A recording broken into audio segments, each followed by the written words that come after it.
et de l'emploi en Guadeloupe. Il y a bien sûr la préfecture qui représente le pouvoir ici, mais il y en a d'autres. Il y a Pôle emploi, il y a la CCI, il y a l'IEDOM, et puis il y a les deux gros outils, bien sûr, l'aéroport et le port. Donc tout cela permet à la France d'exercer son pouvoir ici.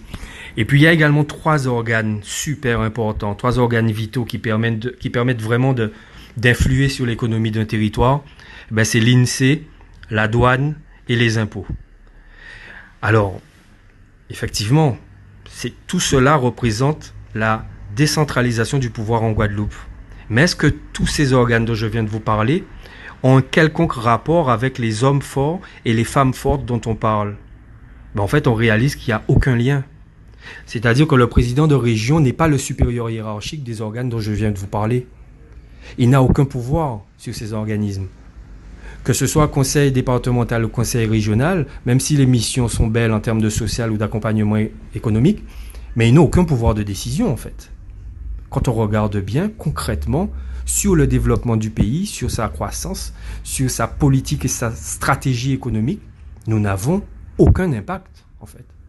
Nous n'avons aucun pouvoir. C'est-à-dire que madame a été élue hier présidente du port, mais elle ne contrôle pas le port.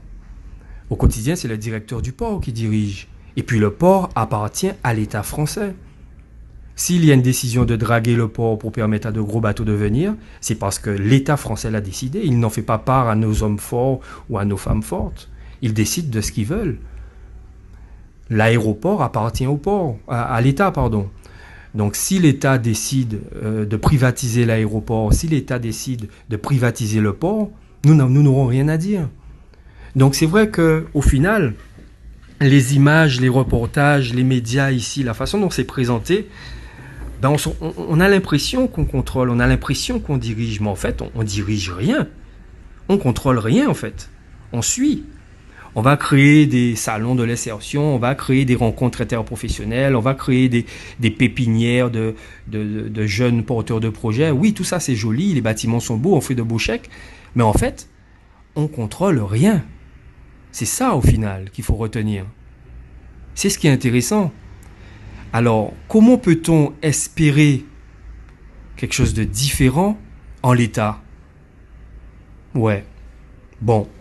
Ben, c'était comme ça. C'est ton petit réflexion. Yes, pour la restance en Jacques honnête, foutez fait.